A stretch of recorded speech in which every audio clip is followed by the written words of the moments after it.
Bonsoir à tous, merci de rester avec nous et surtout patient. Et pardon pour le retard de ces quelques 6 minutes. On est là quand même avec vous à vous servir cette émission. On était pressés nous-mêmes de vous retrouver avec ce plateau charmant, avec ma belle équipe de ces vacances. Merci de rester avec nous et vous savez quoi? Vous faites partie de cette équipe de vacances aussi parce que vous êtes nombreux à commenter, à partager le direct et ça nous fait chaud au cœur. Bienvenue à ce tour des vacances.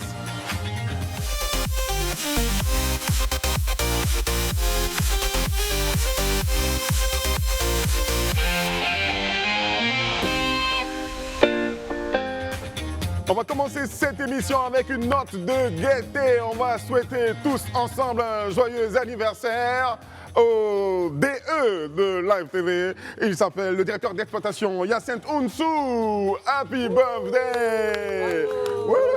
Joyeux anniversaire au directeur d'exploitation de Live TV, la télé sans filtre, monsieur dynamique qui sait tourner des films, qui sait mettre tous les effets dessus. Sur le terrain, il est très dangereux. Il est très dangereux sur le terrain et nous, on t'apprécie beaucoup, Hyacinthe Ounsou. Joyeux anniversaire encore, n'est-ce pas? Bonsoir, Isabelle qui nous a rejoint. De retour. De retour. C'est toujours un plaisir d'être sur ce plateau. Bonsoir Eric, bonsoir à la team et bonsoir chez moi. Très bien. C'est bref, c'est dynamique. C'est comme au JT. Comment ça va, Isha, bonsoir? Ça va très bien, écoute, on est bientôt à la fin de semaine, mais bon, la semaine passe très vite avec vous parce que vous êtes merveilleux. Oh là là, elles sont toutes gentilles ce soir, c'est fini. J'aime bien ce que tu as porté. C'est gentil, merci. C'est du pagne de chez nous? C'est une très bonne question. J'ai pris ça au dressing. Pour une fois, j'ai pris au Sans dressing. langue de bois. Je me connais, hein, écoute, je dis la vérité. Oui, oui, oui, juste à côté, traditionnellement vêtu. Et vécu aussi. Non, ça m'a traumatisé, je comprends. Comment ça va? Oui, je vais très bien. J'ai porté un vêtement qui n'est pas très loin de ta région pour justement t'appeler à rejoindre la SEC. Oh, mais dis donc, on va censurer la SEC dans cette émission, finalement. Bonsoir quand même, c'est bien beau cette affaire. Merci. D'accord, mais il y a plus joli que ça. Hein, donc prochainement, quand tu es porté, il faut me demander, tu es trouvé, c'est bien plus joli. Voilà, d'accord. Gandhi Kié. Ouais, je suis très heureux. Je me retrouve avec Isabelle Vauvor. Très bien. Qui avait disparu un peu. Et là, quand chaque fois les femmes se changent, c'est un plaisir pour moi. Je les aime. D'accord. T'es polygame? Non, jamais, loin de là. Mais en fait, c'est toujours un plaisir de retrouver une fille femmes, claire. Ouais, une fille claire à ma gauche. La prochaine fois, ce sera Aïcha à ma gauche. C'est ça. D'accord. Commençons cette émission avec l'image du jour, cette belle image que nous allons afficher là tout de suite.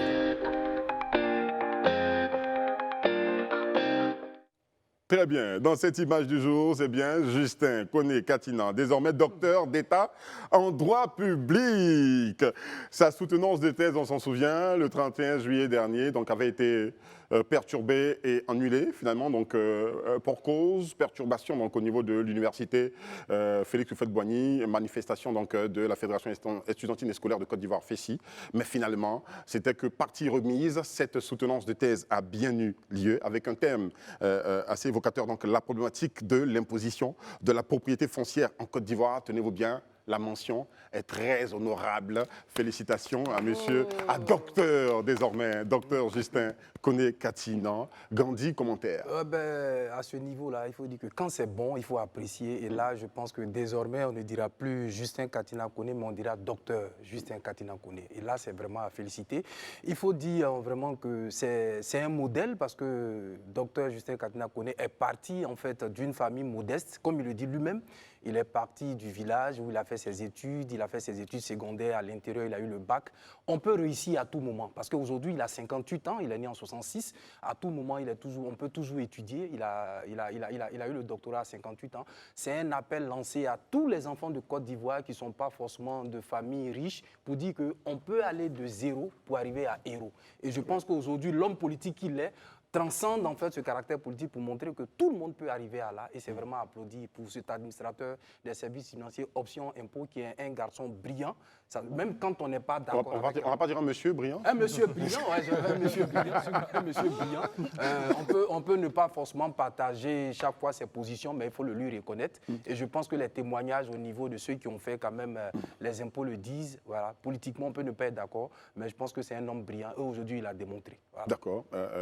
Bon, quand tu dis on peut ne pas être d'accord, tu Non, parles pas de quoi? je veux parler je ne parle pas de moi, je veux parler de ses adversaires politiques. Très bien. Parce qu'aujourd'hui, quand on parle en fait de Justin Katina Koné, on a trait au PPACI pour Très dire bien. aussi qu'en fait, on peut ne pas partager les mêmes positions politiques, mais quand c'est bon, il faut applaudir. Très Et bien. ça, il a tenu à l'être à 58 ans. Je pense que c'est encore permis à tous ceux qui encore sont en train d'hésiter pour dire il n'y a pas d'âge pour étudier. Belle valeur ajoutée sur le Et parcours ça de donne ce vraiment monsieur. un tonus à son parti. Très bien, très bien. On rappelle que c'est un grand cadre donc, du PPACI qui est ainsi admis donc, au grade de docteur en droit public avec mention très honorable. Commentaire, Isabelle Vauvor. Déjà, félicitations, parce que maintenant il est docteur. Gandhi l'a rappelé à juste titre, c'est un fils en tout cas de parents modestes, paysan ce nous faut. Aujourd'hui, il a fait quasiment toutes ses études en Côte d'Ivoire, études secondaires à Katiola, il est sorti de l'ENA. C'est un grand cadre, en tout cas à la fois politique, mais aussi en intellectuel pour la Côte d'Ivoire, et on en est fiers. Et moi, j'aimerais vraiment m'atteler sur la thématique même de sa thèse, la problématique de l'imposition de la propriété foncière en Côte d'Ivoire. Il faut quand même rappeler que de 2005 à 2010, il a quand même été le directeur du cadastre. Donc c'est dire en tout cas que c'est une question qui l'interpelle directement, et ça touche en tout cas à sa vision même qu'il a pour la Côte d'Ivoire. Et puis j'espère en tout cas que la solution qu'il a développée dans cette thématique va pouvoir servir à la Côte d'Ivoire Très bien. tout entière en termes Je m'apprêtais en à termes de dire qu'il faut qu'elle soit propositions, partagée. en termes de propositions, qu'elle soit partagée, vulgarisée, Très bien. et on verra par la suite. Mais en tout cas, encore félicitations à ce nouveau docteur. Mais très bien. Est-ce que cela lui donne du poids encore en plus-value donc, au PPACI, rappelant que c'est un grand cadre, un haut cadre donc, du PPACI. Oui, bon, Arnaud. ça lui donne du poids à lui-même déjà intellectuellement. Le doctorat, c'est le dernier diplôme quand même universitaire, parce qu'après, tout ce qui est agrégation et consorts sont des grades dans l'enseignement, mais vraiment le dernier diplôme universitaire, c'est le doctorat. Donc arriver à 58 ans à continuer à persévérer jusqu'à la tenue de cette soutenance, et puis décrocher sa thèse sur une thématique qui l'intéresse particulièrement, comme le disait Isabelle Vauvor. Je trouve ça intéressant, et puis je trouve ça inspirant aussi pour d'autres personnes qui sont en train de préparer leur thèse et qui désespèrent, ou qui sont entrés dans la fonction publique ou dans la fonction, enfin, ou qui travaillent dans le privé, qui estiment qu'ils ne peuvent plus travailler, réfléchir, faire de la production scientifique, etc. Ben, c'est un message à tout le monde pour continuer à rêver, et surtout, il a voulu être docteur. Sûrement que c'était un objectif de vie pour lui. Aujourd'hui, il est. Et je crois que c'est d'abord un mérite pour lui avant d'être un mérite pour son parti. D'accord. Qu'est-ce que ça représente déjà pour quelqu'un qui soutient une thèse, qui devient docteur? Qu'est-ce que ça pourrait représenter? C'est Aïcha. l'aboutissement d'un travail qui a duré certainement quelques années. En général, on dit 3 ans après le master, si je ne me trompe pas. Ça peut durer plus longtemps. C'est un travail de recherche. Donc, il faut aboutir à cette recherche-là. Et puis, finalement, on ne finit jamais vraiment de faire des recherches. Donc, c'est un travail de longue haleine, j'imagine. Et puis, il y a des activités de cadre à côté. Donc, j'imagine que ça n'a pas été évident. Ça a pris du temps. Et puis, c'est l'aboutissement aussi de... C'est une solution peut-être qu'il a trouvée. Quand on finit une thèse, quand on formule, on rédige une thèse, c'est qu'on a trouvé quelque part une réponse. Très bien. Donc, j'espère qu'elle est publique et qu'on pourra en prendre part. Vu le nombre de problèmes identifiés dans le foncier en Côte d'Ivoire, l'État de Côte d'Ivoire essaie de mettre en place tout un système donc pour réguler le foncier en Côte d'Ivoire. Mais bon, ces solutions apportées dans cette thèse que nous-mêmes, on n'a pas encore lue, on espère qu'elle sera vulgarisée, comme Isabelle l'a dit, pour que nous puissions donc prendre connaissance de toutes ces solutions apportées. Mais aujourd'hui, est-ce qu'on peut parler des nouvelles ambitions de docteur Koné Katina? Là, je m'adresse à Gandhi. Est-ce que cela pourrait lui donner des idées en matière d'ambition? Non, je pense que ses ambitions sont restées telles. Katina, il le dit toujours, docteur Katina, excusez-moi pour en fait la dérive. Tu n'es pas encore habitué, ça va venir. Les ambitions sont intactes. Il a toujours dit qu'il se battait pour que le président du PPACI, Laurent Gbagbo, soit candidat. D'abord, il fallait le réhabiliter, il le dit clairement. Aujourd'hui, il est président d'un organe très important au sein du PPACI, le Conseil stratégique et politique. Mais je pense que déjà, avec ce titre-là, ça lui donne lui-même déjà une certaine force. Voilà. Parce que être docteur aujourd'hui dans le paysage politique ivoirien, c'est d'abord à saluer. Et quand il s'inscrit en politique, ça lui donne encore plus de coffre. Je pense que ses ambitions sont intactes et ça ne saurait nullement changer en fait ce à quoi il avait pensé. Mais je pense que c'est d'abord un atout pour lui-même et puis bon, ça donne un peu plus de poids à son parti pour dire en fait dans ce parti il y a des intellectuels. Très bien. Voilà. Aujourd'hui, que le chef du PPACI, pour le moment, n'est pas éligible. Est-ce que quand on entend parler de Koné Katina ici, est-ce qu'on pourrait dire qu'il fait partie des hommes de la seconde option ou du plan B? Là, on ne le sait pas encore et de toutes les façons, le PPACI ne va pas se prononcer dessus pour l'instant. Pour eux, l'objectif premier, c'est que Laurent Gbagbo soit réinscrit sur la liste électorale et qu'il puisse être candidat comme a décidé le parti. Je pense qu'ils sont pour le moment focus dessus. Et comme je le disais tout à l'heure, c'est vraiment d'abord un exploit personnel, même si après on peut en tirer des dividendes politiques, c'est vraiment un exploit personnel parce que la thèse, c'est un long moment de solitude. Personne ne peut vous aider, personne ne peut lire les ouvrages à votre place. C'est une thèse en droit public. La bibliographie, c'est de nombreux ouvrages, de gros ouvrages à lire et surtout pour quelqu'un qui est en fonction à la fois professionnelle et politique, c'est quelque chose qui n'est vraiment pas aisé. Donc c'est d'abord vraiment une satisfaction personnelle avant de chercher des relents politiques. Très bien. On va encore lui dire félicitations donc, au docteur Justin Koné-Katinan pour cette thèse avec cette mention très honorable. Poursuivant cette émission avec une autre image du jour.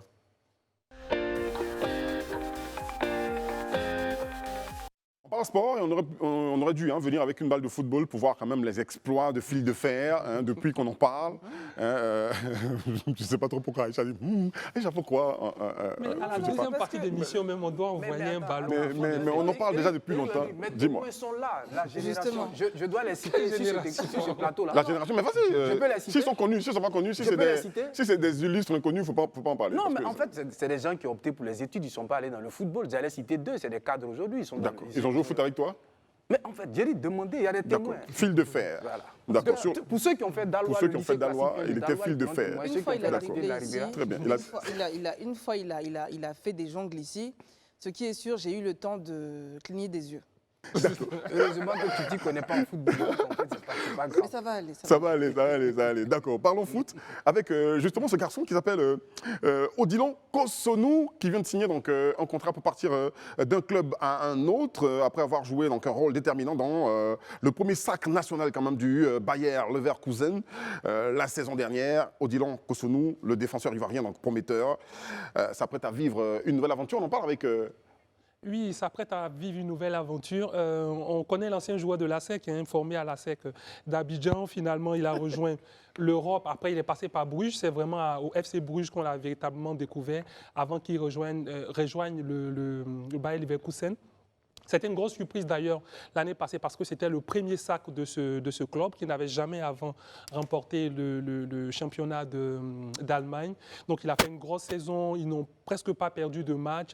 Ils ont été une équipe invincible, il était très solide derrière. Il n'a que 23 ans, il faut le rappeler. Beaucoup de clubs l'avaient sollicité, on l'annonçait un peu partout, des fois en Angleterre, des fois en Espagne. Finalement, il est prêté à Atalanta Bergame, je vais y arriver. Donc dans la Lombardie, dans le nord de l'Italie.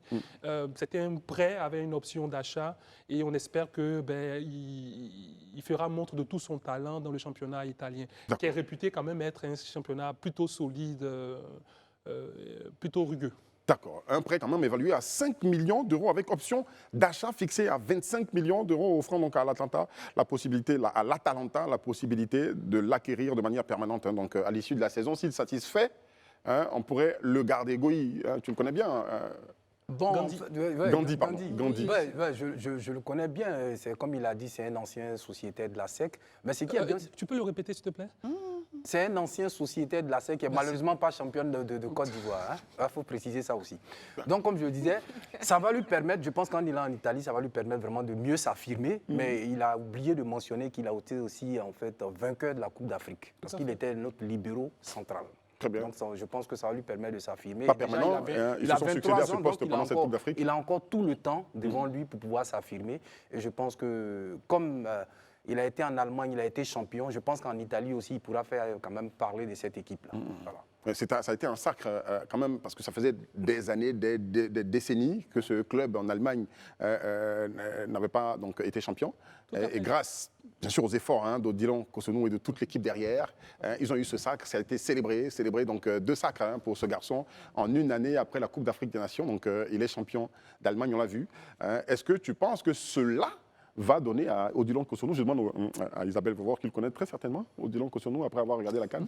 Oui, bien sûr. D'accord. Je ne suis pas une fan de foot, mais Très bien. je te rassure, la CAN, je n'ai pas loupé un seul Un match. seul match, forcé. Forcé. Et donc, tu as vu Odilon Cossonnou. Bien sûr. Est-ce qu'aujourd'hui, ce transfert va lui donner des ailes pour l'équipe nationale? Il n'a pas été appelé pour ce dernier rassemblement, mais est-ce que ça va lui donner des ailes pour les prochains rassemblements? Mais forcément, et j'ai envie de dire que la troisième étoile, en tout cas, de la Côte d'Ivoire, continue de briller sur la tête, en tout cas, de tous nos champions nationaux. Et c'est une très bonne chose pour lui. Déjà, à 18 ans, il évoluait déjà à l'international. C'est un formidable défenseur, en tout cas, de l'équipe. Et j'ai envie de dire bonne chance à lui pour la suite, quoi. Voilà. Bonne chance à lui pour la suite, Aïcha. Oui, je pense la même chose. On connaît les championnats, notamment en Allemagne, en Europe en tout cas, comme très techniques. J'espère que ça pourra lui apporter du plus. Il est déjà très talentueux. Et puis effectivement, ça me fait sourire que Gandhi rappelle qu'on a gagné la Coupe d'Afrique. Pourtant, quand on parle de la Coupe, on dit qu'il faut arrêter de la montrer. De la brandir partout. Voilà, donc il faut arrêter de dire qu'on est champion aussi. Dans ce cas-là. Je parle de lui personnellement. C'est son parcours. Écoute, C'est son parcours. Et puis, donc je vais on a le droit de ajouter dire qu'on est champion. Alors. Il a eu la confiance du peut en parler. sélectionneur avec le dernier sélectionné. Donc déjà, ça, c'est encore à saluer. D'accord. Du sélectionneur avec les derniers sélectionnés. Oui, il fait partie en fait, des derniers sélectionnés qu'on a appelés dans ces temps-là, en fait, Cossonnou. D'accord, on va vérifier cette information. Oui, un élément sur lequel je voulais revenir, c'est que c'est un défenseur vraiment très complet parce qu'il est très technique, comme la plupart des joueurs de la SEC. Parce qu'il faut quand même. Non, là je ne passe pas des crèmes. Mais on sait que les joueurs qui sont passés par la SEC, tous les défenseurs, Kolo Touré, Emmanuel Ebo, etc. De cette génération dorée, on est d'accord. Exactement. Mais après, Donc, par le centre de formation, sont en général très techniques, à l'aise avec le ballon. Donc, il est à la fois très grand de taille, 1m91 quand même. ouais, Il est rapide. Il est imposant. Hein. Imposant pour un joueur de 1m91, il est extrêmement rapide en défense centrale. Même si on lui reproche quand même quelques bourdes. Oui, on se souvient de celle contre effectivement, le Mali. Et de son exclusion également. Bon, il y a la jeunesse aussi, il y a la fougue, l'enjeu, le public, etc. Ouais, c'est ça. Qui peut jouer, mais c'est un formidable défenseur. Et le fait d'allier la puissance, le physique, la technique, mais également la rapidité, fera sûrement de lui un défenseur incontournable en Europe dans les prochaines années. Défenseur incontournable en Europe les prochaines années, donc pour peut-être devenir à côté de Ndika, je veux dire la muraille de cette défense centrale des éléphants de Côte d'Ivoire. Et puis pourquoi pas donc nous conduire au 4e sacre. Au Maroc en 2025, après avoir battu déjà donc, le vendredi 6 qui arrive la Zambie à Bouaké, et puis au Cameroun le Tchad, pour pouvoir avancer de 6 points, et puis que cette Coupe d'Afrique 2025 nous ouvre les bras. Avant, quand on prenait la Coupe, on était d'office qualifié pour la prochaine Coupe. Mais même quand tu as la Coupe, le trophée aujourd'hui, tu peux ne pas jouer la prochaine Coupe. La CAF a compliqué les affaires, mais bon, on est sûr qu'on va y participer quand même. Hein, non, mais c'est bien parce que après les équipes dormaient sur leur laurier parce que tu es déjà assuré de participer à la compétition. Donc, il y a plus souvent d'enjeux. Et puis, quand tu te remets en selle et que tu arrives à la CAN, on a vu beaucoup de champions qui, dès le premier tour, sont sortis. Donc, pour ne pas que ça se répète trop, il faut vraiment mettre les joueurs en jambes. Et je trouve ça très intéressant d'ailleurs. C'est clair. Juste, je confirme qu'effectivement, il est bien sur la liste, comme l'a dit Gandhi, Merci. des éliminatoires de Merci. 2025. C'est moi qui avais fait erreur. Non, mais tu as toujours le droit, hein, c'est pas grave. Et dédicace aussi à Ndika, effectivement, la muraille. Quel homme. On n'en finira pas si on veut citer. Toutes les femmes aiment Ndika, toutes les femmes... non, c'est parce qu'il est charismatique dans sa défense, en fait, il faut le dire. Ouais. Tu as vu, c'est bien ça. Et le tempérament aussi, on a vu beaucoup d'échauffourées. Il y a quelqu'un qui me dit à l'oreille qu'il ne sourit pas, il est serein sur le terrain. On peut être serein comme il ça. est calme, Il y a quelqu'un qui dit encore qu'il est beau. Et en fait, c'est là... Bon, ça, c'est... C'est ton genre? Pardon?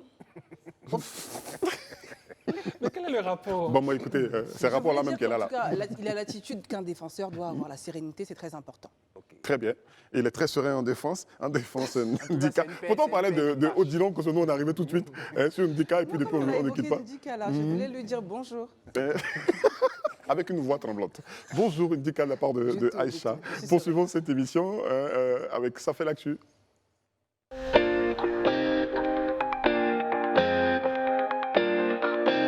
Et là, c'est un sujet moins drôle, qui ne va pas nous faire sourire du tout. Mais bon, on va en parler quand même. Trafic de drogue. Divo, la nouvelle plaque tournante de la drogue et des stupéfiants.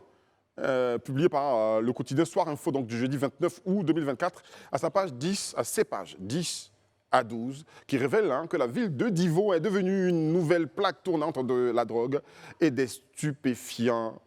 Et c'est une chose assez grave, Arnaud. Oui, c'est une chose assez grave parce que le phénomène de la drogue et des stupéfiants dans notre pays même en général a connu un essor ces dernières années. On se rend compte que l'âge même de consommation a complètement baissé.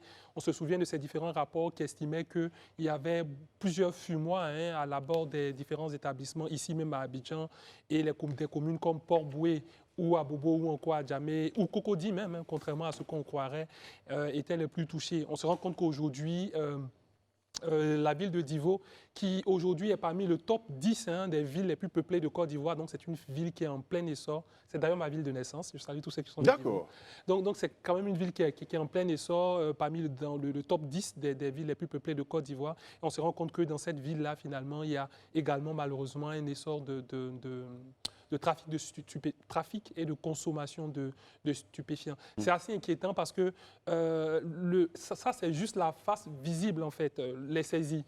Mais c'est tout un réseau qui va de la production au financement des activités illicites. Il y a tout un réseau derrière. Quand on fait les saisies, c'est bien. Mais je crois que l'État a pris le problème à bras le corps puisqu'on a plusieurs institutions, notamment au niveau pénal, qui sont mises en place pour pouvoir réprimer ce phénomène-là. Mais c'est quelque chose d'assez inquiétant. Et surtout que dans notre pays, on se rappelle de nombreuses arrestations qui avaient eu lieu il n'y a pas si longtemps que ça, impliquant à la fois des fonctionnaires et des personnes du privé dans le trafic en général de drogue. Donc je pense que on a été épinglé également par des rapports, notamment américains, sur la question. Donc je pense que ça devient très inquiétant, la consommation et la circulation de drogue dans notre pays. Pourquoi Divo? On va se poser cette question. D'Abidjan à Divo, Abidjan avec certains quartiers là où il avait donc ces fumoirs démantelés, je veux dire la cellule antidrogue qui a travaillé dur là-dessus. Est-ce que ces vendeurs de drogue prennent du recul pour se cacher, fuir la police? Mais pourquoi Divo? Pourquoi Divo? En fait, je dirais, j'ai fait peut-être des supputations. Pourquoi Divo? Divo n'est pas la ville en fait centrale là où on consomme. Je pense que selon l'article, Divo est une ville en fait de repos ou en fait de cachette pour ceux qui en consomment quand ils quittent Abidjan. Donc je pense que à ce niveau-là, pourquoi Divo? Mais Divo en plein développement. Pour celui qui connaît en fait toutes ces villes-là, Divo en plein développement. Quand tu prends la région par exemple du Lot-d'Ivoire, quand tu essaies d'étendre jusqu'au dans la région même du Gor, elle apparaît comme la plus grande ville à l'heure actuelle et je pense que c'est peut-être l'une des raisons, le côté attractif, tout ça, qui peut pouvoir peut-être attirer. Mais je crois qu'au-delà de Divo, c'est toute la Côte d'Ivoire qui est concernée, comme l'a dit Goï tout à l'heure, parce qu'aujourd'hui, la tranche d'âge des consommateurs laisse vraiment à désirer et c'est inquiétant. Parce que déjà, depuis le collège, on constate que les jeunes gens s'adonnent vraiment à cette pratique-là et c'est vraiment inquiétant. Donc, au-delà de Divo, c'est l'appel vraiment qu'on voudrait peut-être lancer à toute la population ivoirienne et aux autorités pour dire qu'en fait, ça prend une allure vraiment vertigineuse et il y a vraiment lieu de corser comment je peux appeler ça, les lois et même chose, les mesures à prendre au niveau de choses, comment peut-être endiguer le fléau de la drogue. Pour quelle sorte de cette jeunesse Donc, les trafiquants, ils aiment bien côtoyer les écoles, les établissements donc, publics et privés même, vendant de la drogue à nos jeunes gens. Donc, il va falloir peut-être redoubler d'efforts. Isabelle Vauvor, l'État fait beaucoup pour endiguer ce fléau. Effectivement, l'État fait énormément. Il y a eu plusieurs opérations. Déjà, je me rappelle, pendant la Cannes, il y avait eu l'opération Épervier 9 qui a permis donc de démanteler plus de 400 fumoirs, etc., de pouvoir, comment dirais-je, saisir certaines personnes qui étaient des présumés, en tout cas, vendeurs ou passeurs mules de drogue, etc. Donc, il y a déjà les opérations Épervier, donc de patrouilles pédestres et motorisées. Il y a aussi, dans mes recherches, j'ai revu en fait l'opération Marée Blanche, où c'était une opération où tous les policiers, en tout cas de la police des stupéfiants, justement, s'étaient habillés en blanc et ils avaient en tout cas croisé toutes les populations, dans toutes les localités du pays pour justement faire une campagne de sensibilisation, leur parler directement, faire du corps à corps en tout cas avec les populations pour leur dire que la consommation de drogue, que c'est pas bien et que justement il faudrait arrêter cela et surtout faire des remontées d'informations au niveau donc de la police si jamais en tout cas ils ont des cas de figure. D'accord. Au niveau de Divo déjà, donc la police fait beaucoup d'efforts avec la cellule anti-drogue, la gendarmerie et tout ça. Donc quels sont ces efforts? Qu'est-ce qu'on en sait? Au niveau de Divo uniquement? Alors, on sait que la Déjà. cellule antidrogue, donc la gendarmerie qui mène assez discrètement ces investigations, couvre les réseaux donc, de passeurs et de consommation présumée. Elles ont lancé plusieurs hommes aux trousses des leaders, parce qu'il y a toujours un ou plusieurs leaders de ces réseaux. Et puis, il y a 12 personnes, donc, je l'ai peut-être déjà dit, qui ont été déférées au parquet du tribunal de première instance là-bas. Donc, ils sont au taquet, 280 personnes interpellées, déférées, donc dont 237 hommes. Et ça correspond aux chiffres de plusieurs 237 études. hommes, 18 femmes et 25 mineurs. Mais on voit quand même que les hommes sont quand même dominent ce réseau-là. Et d'ailleurs, Absolument. c'est aussi les plus grands consommateurs, selon plusieurs études. Et ils ont moins de 35 ans aussi. C'est ce que nous disent les études. Les études nous disent aussi, en tout cas l'Office national des Nations Unies nous dit aussi que 12% des Ivoiriens âgés de 15 à 64 ans sont des consommateurs de drogue. On a aussi 5,6% de prévalence au VIH, notamment, quand on consomme de la drogue. 9,8% de prévalence à la tuberculose. Donc il y a d'autres maladies aussi, des maladies qui peuvent s'ajouter. Et effectivement, Arnaud a parlé tout à l'heure de condamnation. L'État a été très ferme, le 7 mai précisément. Il a condamné 13 accusés dans une affaire de 3 tonnes de cocaïne, donc une grosse affaire, qui ont été retrouvées dans nos tropiques. Donc ils sont accusés de trafic de cocaïne. Et ce qui est intéressant, c'est qu'ils n'ont pas tous été accusés du même...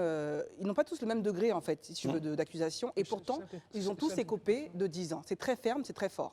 Et il y avait des cadres du public, il y avait aussi des hommes d'affaires très fructueux du privé. Ils n'ont pas fait de distinction. Donc c'est un message qui est très fort. Et ça veut dire qu'on travaille quand même à côté. C'est 3 tonnes de cocaïne, c'est énorme. C'est quand même énorme. Et c'est vrai que tout à l'heure, tu avais demandé pourquoi Divo, mais en fait, aujourd'hui, c'est à Divo en fait, qu'on retrouve, qu'on a fait la saisie de plus d'une tonne, en tout cas, de drogue, de cocaïne, de médicaments, en tout cas prohibés ou de qualité inférieure. Donc c'est vraiment que c'est alarmant. Déjà sur l'année 2023, c'est 1014 tonnes d'une valeur d'un peu plus de 8 millions de francs CFA qui avaient été retrouvées là-bas. Il faut savoir aussi que selon l'ONU, l'offre même de la consommation de drogue a augmenté de 35%. Et surtout, ils font preuve aujourd'hui d'ingéniosité, donc ils passent aujourd'hui par des réseaux parallèles et notamment dans des pays en fait côtiers, donc notamment le Bénin, la Côte d'Ivoire, le Ghana, etc. Et justement, Divo pourrait en tout cas aujourd'hui devenir une plaque tournante parce que justement elle débouche sur des localités de la côtière. Donc voilà pourquoi en fait généralement ils l'utilisent comme base arrière. Ouais, et je voulais juste préciser que les chiffres que j'ai donnés viennent de Médecins du Monde qui précisent aussi que 10 000 usagers, en tout en Côte d'Ivoire on a plutôt 10 000 usagers de drogue. Après je voulais peut-être aller un peu plus loin et dire que pourquoi ils consomment aussi de la drogue, c'est souvent pour s'évader. Donc peut-être le problème des psychologues doit être résolu aussi parce qu'à mon avis ça va avec. Et le chômage également. Est-ce que la Côte d'Ivoire va arriver à venir à bout de ce phénomène, de ce fléau? C'est un fléau qui est mondial, même si ces dernières années, ça s'est accentué dans notre pays. Et justement, par rapport à ces saisines, c'est l'occasion de relancer en fait, nos autorités sur 2 éléments qui sont complètement importants, surtout dans la lutte contre la drogue. C'est l'acquisition d'incinérateurs, parce que on n'a pas toujours des incinérateurs pour pouvoir détruire en toute sécurité la drogue lorsqu'elle est saisie. Et deuxièmement, c'est des endroits pour les stocker en attendant qu'ils soient incinérés. Parce qu'il est arrivé dans de nombreux cas, dans le médicament ou dans la saisine de drogue, que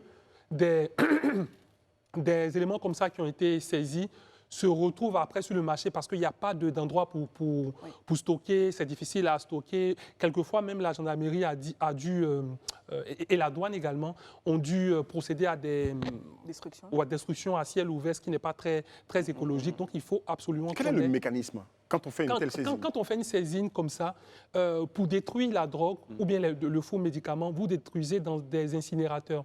Ce sont des sortes de gros fours chauffés à une certaine température. Et fermés hermétiquement, certainement. Exactement, et qui permettent de détruire en toute sécurité. Mais en Côte d'Ivoire, on a des problèmes d'incinérateurs. Je crois qu'on a un seul incinérateur public qui n'est pas très puissant. On a des incinérateurs privés, mais qui coûtent très cher parce qu'on vous pèse ce que vous avez saisi et le prix est fixé en fonction du poids. Donc, pour une saisie de 13 tonnes, vous pouvez vous retrouver à plusieurs millions. Et qui paye à la fin? Est-ce que ce sont ceux qui font le trafic? Est-ce que c'est l'État? Donc, il y a ces questions-là à régler. Ça devrait être eux. Voilà, donc ça devrait être eux, effectivement. Donc, l'acquisition d'incinérateurs est un élément extrêmement important pour pouvoir accompagner la lutte Est-ce qu'on va contre finalement réussir à endiguer ce phénomène? Est-ce qu'on va y arriver? Moi, j'ai pas envie d'être pessimiste, mais j'ai envie de dire c'est un serpent en fait à tête infinie, parce que tu en coupes une, il y en a une autre qui pousse. Et ils font tellement preuve d'ingéniosité. Moi, je suis tombée sur certains articles où ils dissimulent en tout cas la drogue même dans les boules d'atchiqué pour les faire passer, etc. Donc du coup, ça devient extrêmement difficile, parce qu'il faut aussi que pour les autorités elles puissent se mettre en tout cas au diapason, en tout cas aux normes d'innovation que justement ces passeurs-là font pour pouvoir justement les attraper, etc. Donc j'ai envie de dire ça va être difficile, mais c'est pas impossible. D'accord. Divo, il n'y a pas le port à Divo, il n'y a pas l'aéroport. Comment la drogue fait pour partir d'Abidjan ou encore Mais il y a des des lieux routes où- maintenant. Je veux dire, oui, il y a des routes, mais il y a de la sécurité sur ces routes, il y a du contrôle. Est-ce que, je veux dire, la sécurité est perméable? On n'a pas envie de jeter le couteau ou la pierre à quelqu'un. Mais face à l'ingéniosité, j'ai donné l'exemple tout à l'heure. Il faut fouiller les boules d'Atchéké, peut-être. Chaque boule d'atchéké, tu vois des tonnes, en fait, un camion qui transporte une tonne, par exemple, d'atchéké. À l'intérieur, il y a une dissimulation, par exemple, de drogue. Comment est-ce que tu vas t'en rendre compte? On Tu vas sort toutes ouvrir les boules chaque boule. d'atchéké. Mais et si finalement, il n'y en a pas dans toutes les... Mais- Et si finalement, tu n'en trouves Et pas? l'autre- Tu auras et l'autre détruit volet- et la l'autre- marchandise de Et l'autre quelqu'un? volet, comme Aïcha le disait, c'est en fait la corruption que ça entraîne, parce qu'il y a des agents publics, donc de différents types de services, et puis il y a de gros hommes d'affaires Oui. qui sont impliqués dans ce J'ai type de leur nom trafic. ici. Donc quand vous avez... Tu vas les Donc, citer? quand vous avez ça, c'est clair que ça facilite. Et puis, c'est vraiment que la face visible de l'iceberg. Parce que le trafic, le financement, la culture, le transport, etc., tout ça, c'est en amont. Donc, quand on fait des saisines, c'est surtout au niveau des consommateurs, au niveau du stockage, etc. Mais ce n'est pas encore la clé des réseaux. D'accord. Moi, j'ai envie de dire, en fait, comme ça, à qui la faute? Parce que la drogue, c'est un fléau, en fait, qui aujourd'hui dans le monde. Mais ce n'est pas vraiment les petits consommateurs comme on pourrait le croire. Vous voyez, c'est-à-dire que quand on est dans un pays comme le nôtre, on peut penser aux enfants de 18 ans, 20 ans, mais en fait, derrière, comme l'a dit l'autre, c'est des gros consommateurs. Je peux appeler ça des bandits à col blanc. Je pense que parce qu'aujourd'hui, comme on le dit, est-ce que les policiers, ce n'est pas de leur fait? On peut même prendre la drogue pour les mettre dans une valise de voyage. On ne saura pas. On ne va pas fouiller quand même les bagages de voyage. Mais ce que je veux dire, à qui la faute? Il faut aller en amont. Les bagages, on peut les fouiller aujourd'hui. Non, Avec les scanners, oui, ça mais passe au justement, scanner et justement on peut c'est voir à ce niveau-là qu'on disait, la sécurité, c'est là qu'on doit pouvoir quand même corser la sécurité au niveau des policiers. Mais je veux dire, ils n'ont pas encore les moyens de pouvoir fouiller en fait les bagages. C'est quand même, il y a des techniques que le pays, à l'international, qui ont été développées. Justement, qu'on n'a pas, malheureusement, que Oui, nous, on n'a pas. Et c'est une manière peut-être. d'inviter en fait les autorités. Les autorités à pouvoir s'en le faire. saisir. Merci, voilà, c'est une manière subtile de le dire. Chichi. Voilà, sans pouvoir les On a mal tracer, quand on voilà. entend 25 mineurs dans la ville de Divo. On a mal quand ça touche les mineurs, quand ça touche les mineurs, ça touche des familles. On va peut-être passer le message donc, aux populations, aux familles, il ne faut pas vous laisser faire. Ok, quand vous apprenez, il faut dénoncer, il faut déjà surveiller vos enfants qui ont des attitudes qui changent, qui sont devenus somnolents, qui dorment beaucoup, qui mangent beaucoup. Il faut faire attention. Fouiller leur sac. Il faut fouiller leur sac quand De ils vont à l'école. l'école. Faut pas démissionner, chers parents. Faut pas démissionner. Nous sommes à l'approche de la rentrée scolaire. Prenez de nouvelles mesures quand même. Quand on dit qu'elle est arrivée à Divo, qui est devenue plaque tournante, ça veut dire que ça peut arriver dans toutes les autres villes de Côte d'Ivoire. Il faut faire attention. Ça arrive partout en Côte d'Ivoire, mais il faut faire attention pour effacer tout ceci. La Côte d'Ivoire est capable de s'en sortir et d'épargner donc toutes ces populations et principalement la jeunesse. Merci de rester avec nous. On se retrouve juste derrière. Merci de rester avec nous sur Live TV, la télé sans filtre. On est de retour de l'information. Mais l'information continue quand même sur ce plateau avec toute l'actualité qui se déroule en Côte d'Ivoire que nous transformons donc en sujet de débat, de discussion avec souvent des invités. Mon équipe réduite. Isabelle Vauvor a été appelée là tout de suite à d'autres fonctions. Elle sera là certainement lundi Toi, c'est le jury, quoi. à d'autres fonctions, Pas de problème. à une autre mission. Et donc tout le monde est revenu avec le grand sourire, on est content. On va parler de sécurité routière avec la commission de suspension et de retrait donc, de permis de conduire qui frappe fort. On en a parlé plusieurs fois donc, sur notre plateau avec des invités, bien sûr, notamment quand nous avions reçu donc, le ministre. On a posé beaucoup de questions concernant donc, cette histoire de retrait de permis, hein, la loi avait été votée, on a commencé à contrôler donc, au niveau des infractions de chaque automobiliste en Côte d'Ivoire. Et la question qui avait été posée, en substance, c'est où est-ce qu'on en est et déjà, donc, avant de recevoir notre invité, un petit tour de table quand même hein, sur ce rendez-vous avec le responsable de la commission de sécurité routière. Oui, tout à fait. Donc, il y a une première session qui a été tenue pour la commission de suspension de retrait de permis de conduire sous la houlette de M. Sako Oumar, qui est le nouveau directeur général des transports terrestres et de la circulation. Donc, on est sur un bilan de 41 dossiers examinés. 8 personnes étaient absentes, 6 cas ont bénéficié d'un sursis, peut-être parce que c'était présente, et 26 sanctions fermes ont été prononcées. Un permis de conduire a néanmoins été restitué. Donc, les sanctions infligées, pour information, vont de 3 mois à 5 ans de suspension.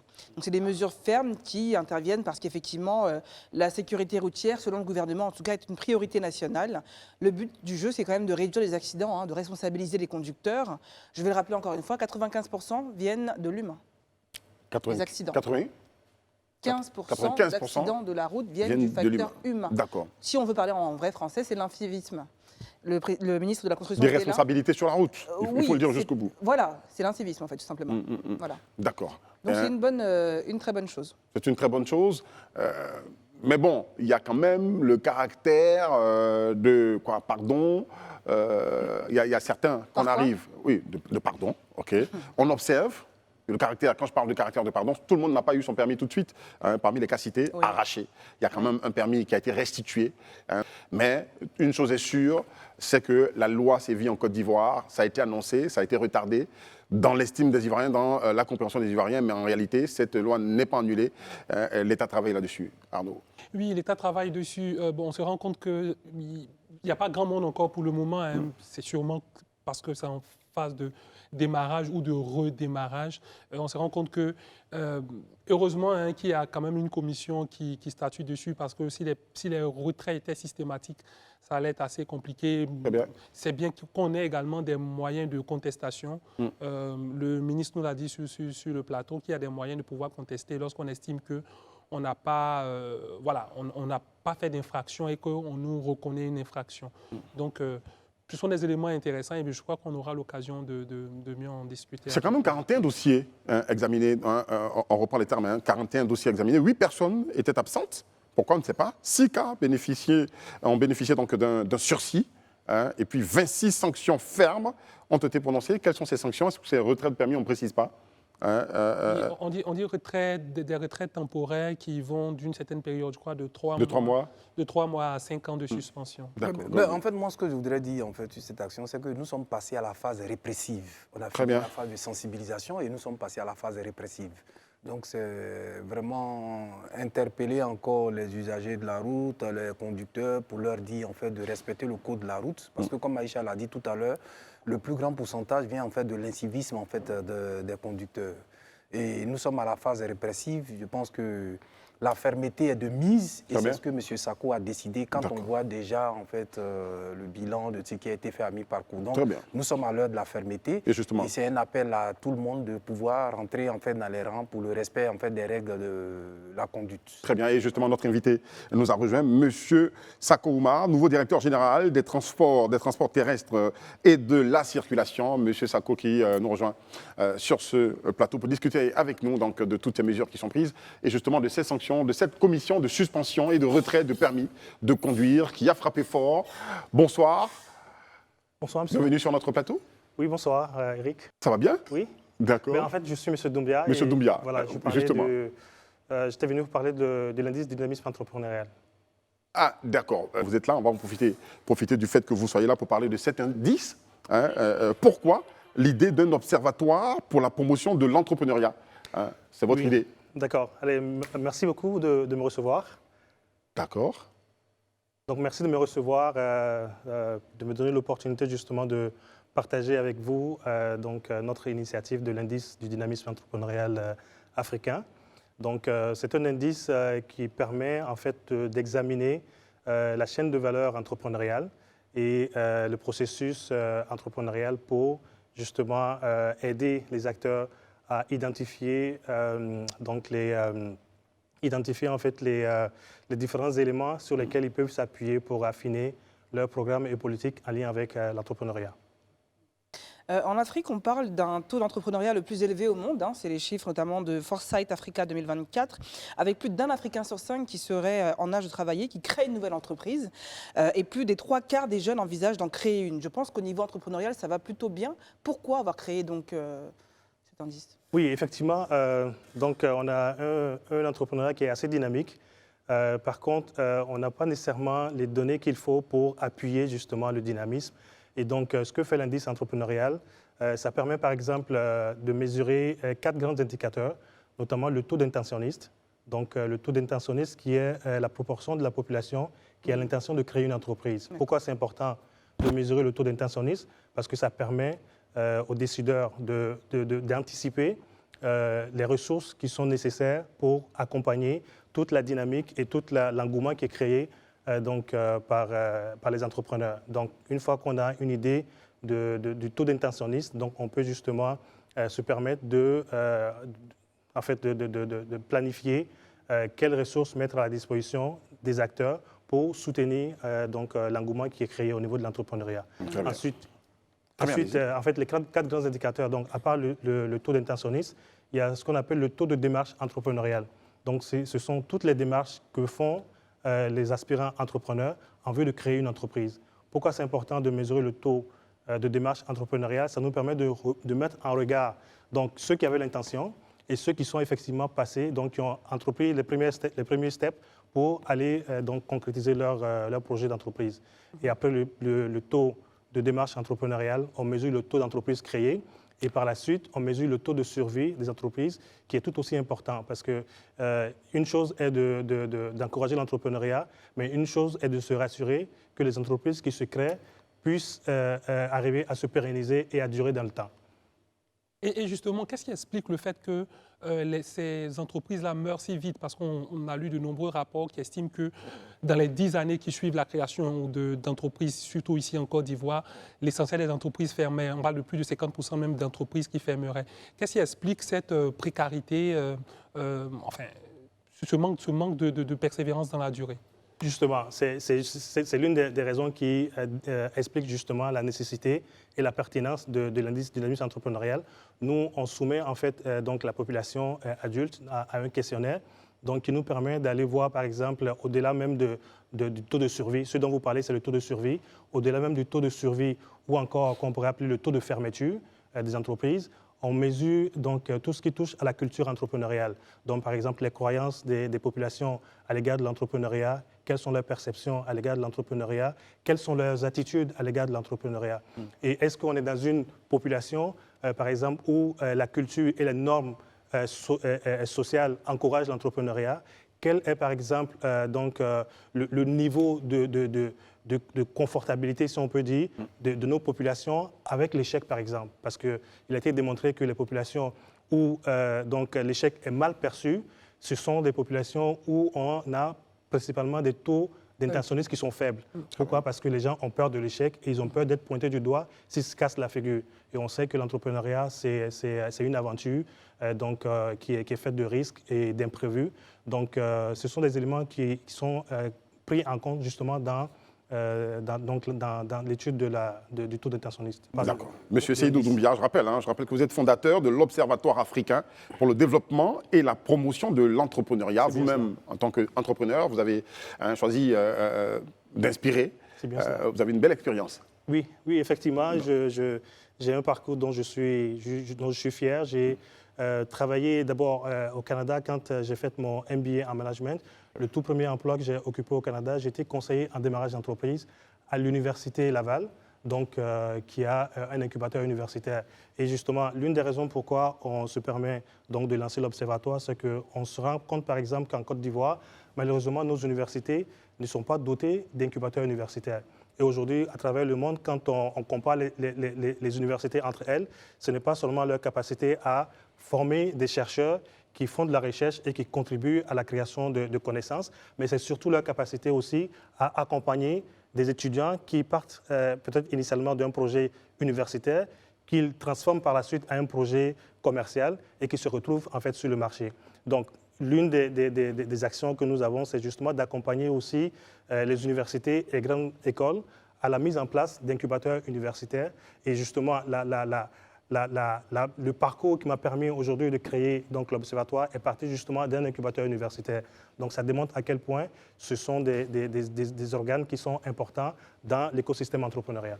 D'accord. Monsieur Seydou, bonsoir. Bonsoir. On est arrivé. Mais Merci. comment se comporte la Côte d'Ivoire avec tout ce que vous citez? Est-ce que vous avez des chiffres reluisants? Est-ce qu'il y a lieu d'espérer? Nous sommes en deçà de la valeur en fait normale. Je veux dire, notre pays, la Côte d'Ivoire, ivoirien que vous êtes. Vous posez une très bonne question.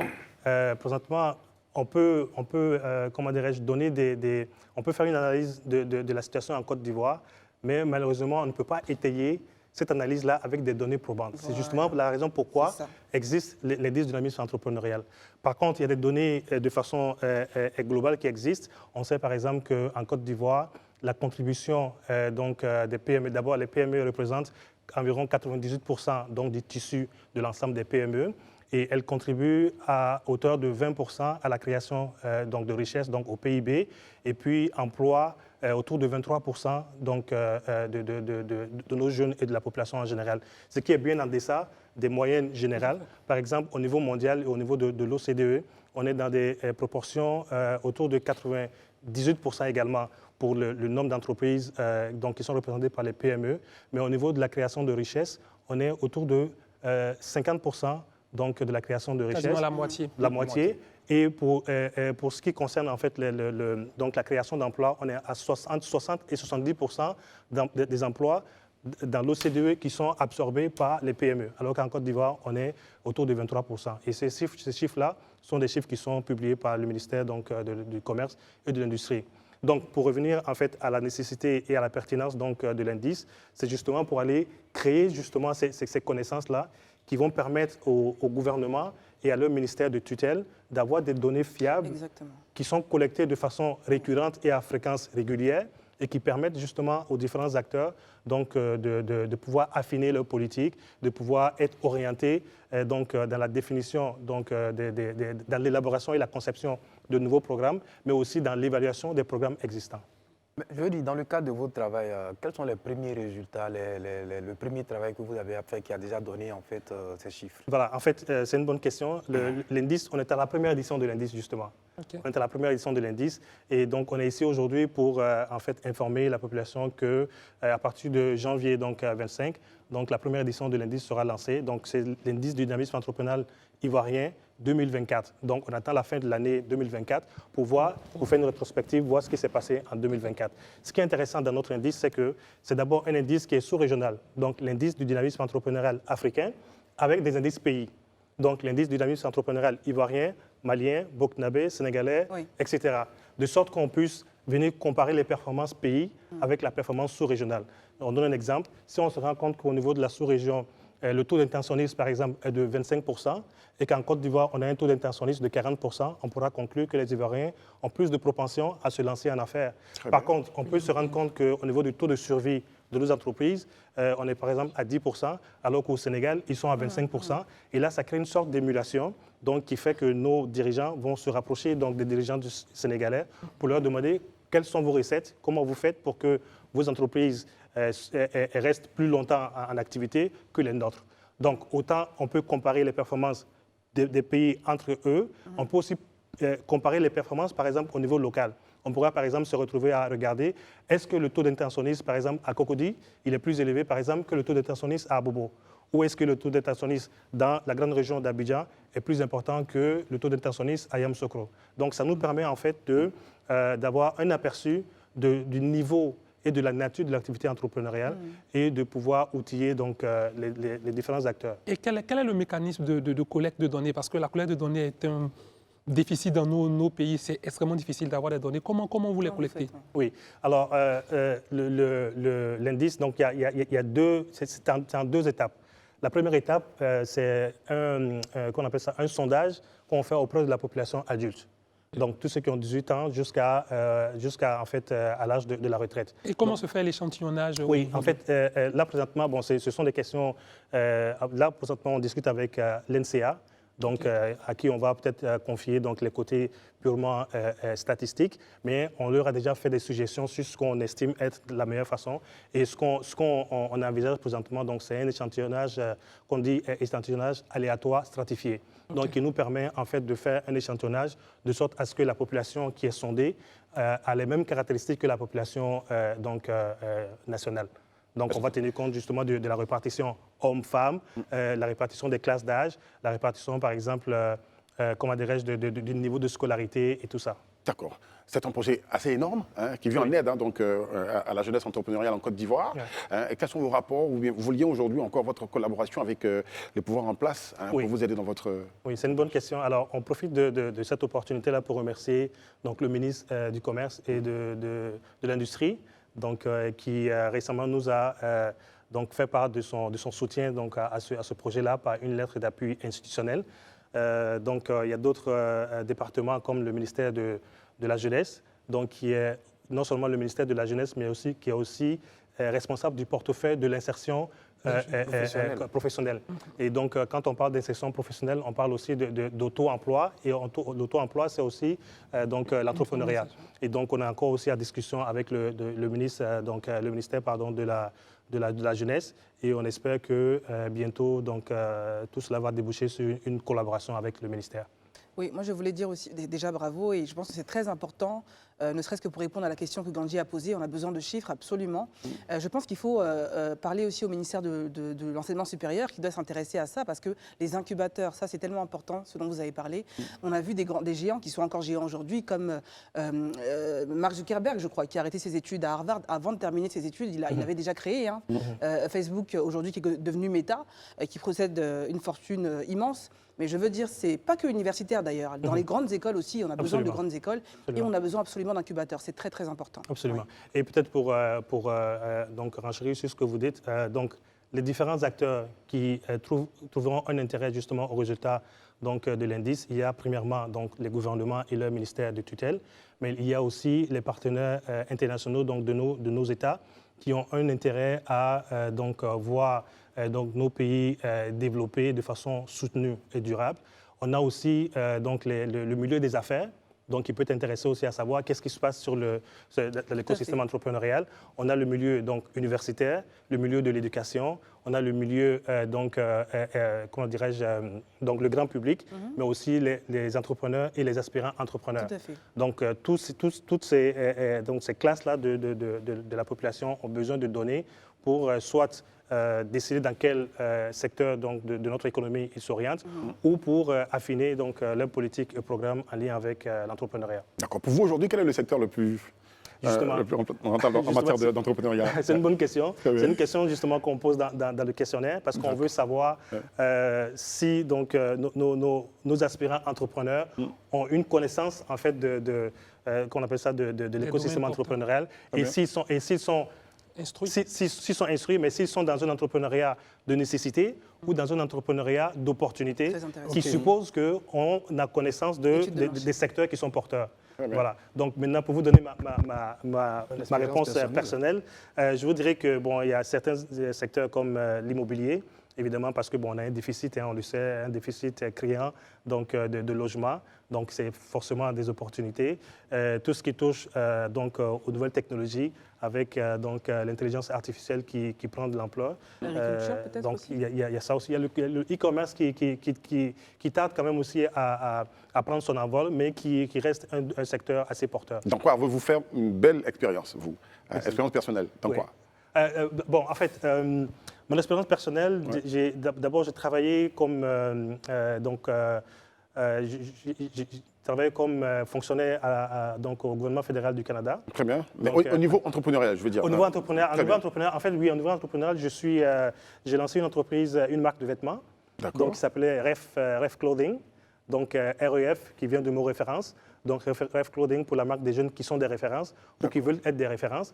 Mais en plus d'évoquer l'idée de référence, Ref signifie responsable et engagé pour le futur. Donc, c'est avec un projet avec lequel j'ai eu le premier prix du concours québécois à l'entrepreneuriat. D'accord. Donc, j'ai eu jusqu'à 3 prix. Est-ce que c'est un secteur qui est porteur en Afrique, au Québec, d'accord? Oui, oui. Est-ce que vous pensez que c'est oui, porteur? en fait, le secteur, il y a certains secteurs qui sont des secteurs, je veux dire, traditionnels. Donc, c'est par exemple l'alimentation.